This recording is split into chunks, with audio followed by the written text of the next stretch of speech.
Oke teman-teman, Bismillahirrahmanirrahim. Assalamualaikum warahmatullahi wabarakatuh. Oke, di sini karena banyak yang apa namanya tanya juga terkait korelasi ganda.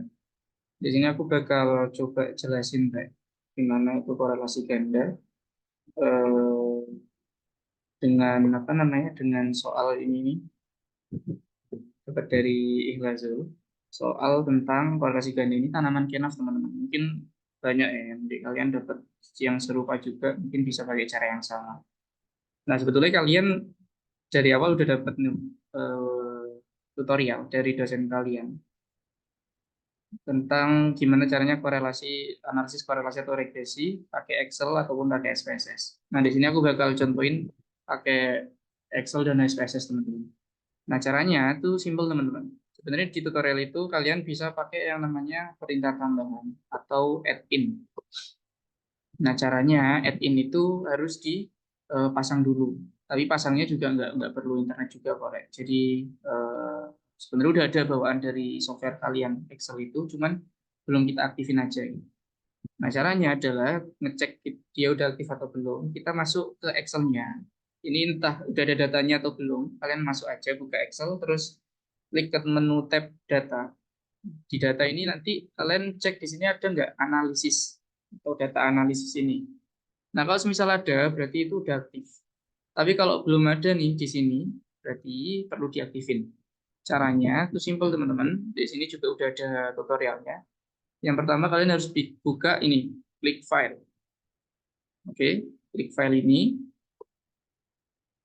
Terus habis itu kalian klik options. Klik options, nanti akan muncul kotak dialog, teman-teman.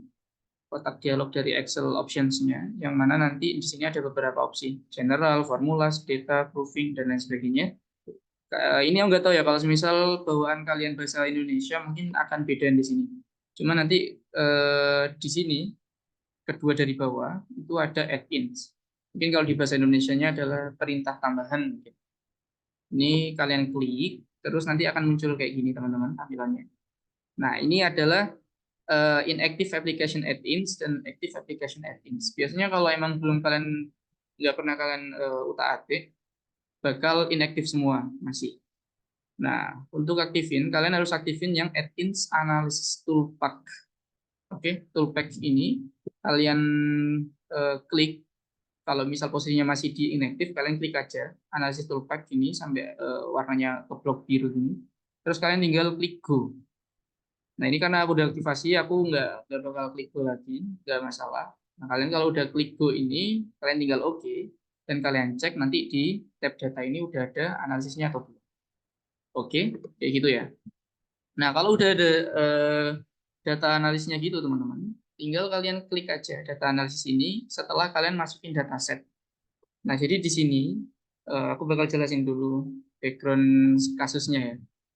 Ini kan tanaman kenaf, dia itu diketahui bahwa ada beberapa variabel yang bisa mempengaruhi bobot serat. Oke, ada beberapa variabel yang bisa mempengaruhi bobot serat. Nah, yang penting di sini adalah teman-teman pahamin dulu variabel terikat di mana, variabel bebasnya mana, kayak gitu. Nah, eh, karena penting banget untuk pahamin independen sama dependent variabelnya itu untuk nentuin kita nanti ketika uji analisisnya, teman-teman. Nah, karena di sini itu ada beberapa variabel yang mempengaruhi variabel terikat. Jadi ada beberapa variabel bebas nih. Tinggi tanaman, diameter batang, tebal kulit batang, itu kan variabel bebas. Yang mana ini nanti mempengaruhi variabel terikat, ya kan? Nah, makanya itu kita pakai uji korelasi yang ganda, yang bivariate. Oke? Setelah itu kalian kalau udah masukin dataset kayak gini, kalian klik data analyze. Klik data analysis ini, di sini ada banyak teman-teman opsinya. Mulai ANOVA, covarian, statistik apa deskriptif, statistik, eksponensial, sampai nanti t-test, regresi dan lain sebagainya. Lengkap banget kan sebenarnya. Dan sebenarnya juga nggak perlu SPSS kalau udah tahu ini gitu. Dan ini menurutku lebih simpel daripada SPSS. Oke, eh, kita klik correlation karena kita mau cari uji korelasi ya kan. Kalian klik OK, nanti akan muncul kotak dialog seperti ini. Nah, di sini anggap aja ini masih belum ada nih. Ya, bagus ya. Nah, input range-nya ini kalian masukin datanya, range datanya. Jadi gini, bikin gini. Oke, di blok ya.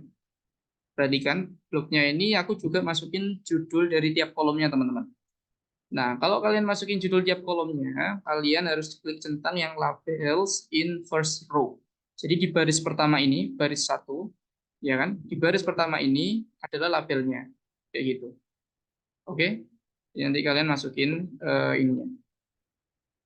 Labels in first row, dan nanti group by kolom, teman-teman. Jadi kolom B, kolom C, kolom D, kolom E itu punya grupnya masing-masing. Kolom B buat grupnya bobot serat, kolom C buat grupnya tinggi tanaman, kolom D buat diameter batang, kolom E tebal kulit batang. Setelah itu, untuk output, sebentar. Allah ya. Untuk output optionnya, teman-teman, kalian tinggal klik yang new worksheet aja. Nanti bakal dia buka di sheet yang baru. Kalian tinggal klik OK, dan akan diproses sama analisisnya, dan akan muncul seperti ini di sheet baru. Nah, di sini adalah hasilnya, teman-teman. Ini hasilnya nanti juga sama kayak yang di SPSS. Nah, aku bakal contohin juga yang SPSS, teman-teman. Nanti setelah itu kita bakal bahas tentang interpretasinya. Caranya adalah kalian yang pertama masukin dulu datasetnya ke SPSS. Aku yakin ini kalian udah paham semua. Terus habis itu kalian klik analyze, terus correlate, bivariate, teman-teman, karena ganda. Oke. Setelah correlate bivariate, ini awalnya adalah eh, semua ini nanti di sebelah kiri dulu variabel ini. Nah, cara berikutnya adalah kalian tinggal masukin aja nih semuanya ke variabel ini. Habis itu kalian correlation coefficient-nya kalian pilih yang persen aja. Nah, ini nanti kalau kalian pengen tahu lebih detail, ini kenapa kok persen, kenapa nggak Spearman, kenapa nggak Pendals, itu kalian baca sendiri. Oke? Udah ya kan baca, teman-teman.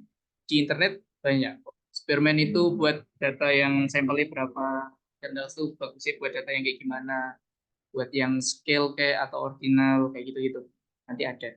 Terus pakai yang two tail, karena kita ganda, teman-teman, kita akan uji signifikansinya pakai two tail, 2 ekor. Kemudian flag significance correlation-nya ini untuk menandakan, flag itu kayak penanda gitu. Flag kan bendera ya artinya. Jadi penanda korelasinya itu signifikan atau enggak. Terus setelah itu klik options. Di sini bisa kalian centang means and standard deviation untuk menunjukin rata dan standar deviasinya atau penyimpangannya.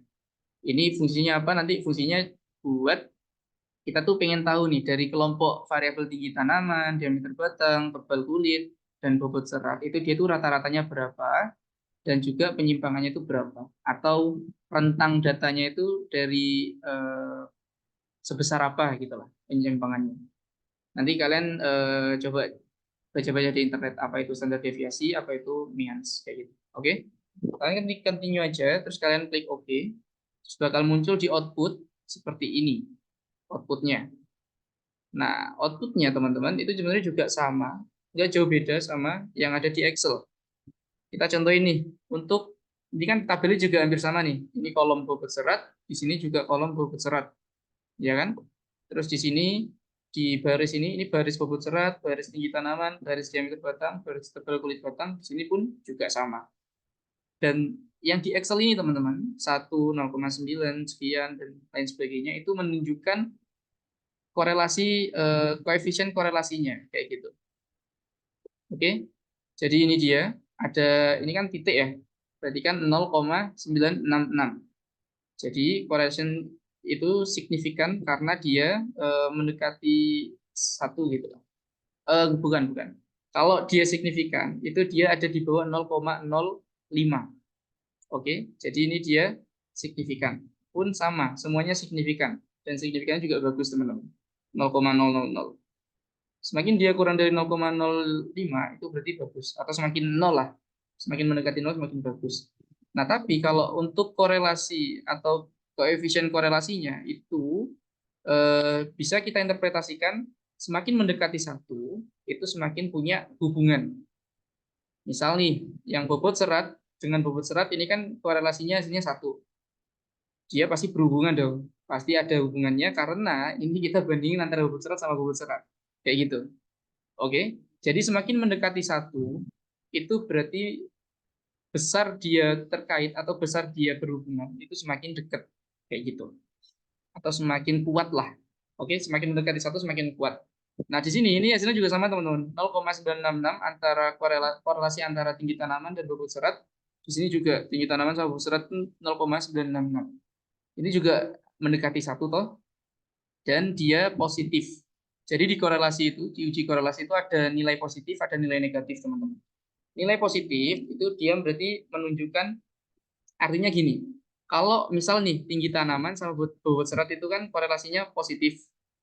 Nah, berarti artinya dia itu semakin tinggi, semakin besar tinggi tanaman, berarti semakin besar bobot seratnya. Oke? Jadi kayak kalau di fisiologi itu ada feedback positif, feedback negatif. Jadi kalau misal feedback positif itu semakin plus, berarti nanti maka semakin plus. Kalau feedback negatif semakin plus, maka semakin minus. Kayak gitu. Jadi berbanding terbalik. Nah, kalau dia korelasinya positif, berarti semakin tinggi, semakin besar tinggi tanamannya, atau semakin gede nih meteran si tinggi tanamannya, maka semakin besar juga bobot serat dari tanaman tersebut. Kayak gitu. Dan untuk semua hasil ini, dia korelasinya positif semua, teman-teman. Dan kalau kita lihat, yang paling gede itu si tebal kulit batang, 0,99. Ya kan? Kalau yang diameter batang 0,97, yang tinggi tanaman 0,96. Ini menunjukkan bahwa di antara ketiga variabel ini, tinggi tanaman, diameter, dan tebal kulit, itu yang paling berhubungan kuat dengan bobot serat tanaman itu adalah tebal kulit batang. Oke, jadi semakin tebal nih kulit batangnya, berarti semakin gede juga bobot seratnya. Kayak gitu. Oke, jadi ini perbedaan antara yang di Excel sama yang di SPSS. Excel lebih simpel menurutku, cuman data yang kalian dapetin cuman korelasi ininya aja, korelasi koefisien korelasinya aja. Tapi kalau yang di SPSS kita juga bisa dapat nih deskriptif statistikanya. Oh, rata-ratanya bobot seratnya itu sekian. Rata-rata si tinggi tanamannya 2,9 meter. Rata-rata diameter batangnya 2,0 cm. Rata-rata tebal batangnya 1,1 cm. Yang mana nanti standar deviasinya kayak gini. N ini jumlahnya, jumlah sampel yang dipakai, ada 28 sampel. Seperti itu, teman-teman. Dan enaknya kalau di SPSS itu sebenarnya kalian bisa dapat ini. Yang dapat titik 2 ini berarti dia correlation is significant at the 0,01 level. Maksudnya adalah kalau misal ada tanda titik 2 ini atau bintang 2 ini berarti dia signifikan, teman-teman. Let's say di sini ada titik 2, di sini ada titik 2, di sini ada titik 2, berarti semua ini signifikan. Kayak gitu. Oke. Semoga bisa dipahami, teman-teman. Bebas mau pakai yang NESEL atau SPSS. Yang penting kalian bisa paham antara cara pengerjaannya dan juga konsep dari uji cobanya. Oke, mungkin itu dulu yang bisa apa namanya tak jelasin. Semoga membantu teman-teman. Oke, assalamualaikum warahmatullahi wabarakatuh.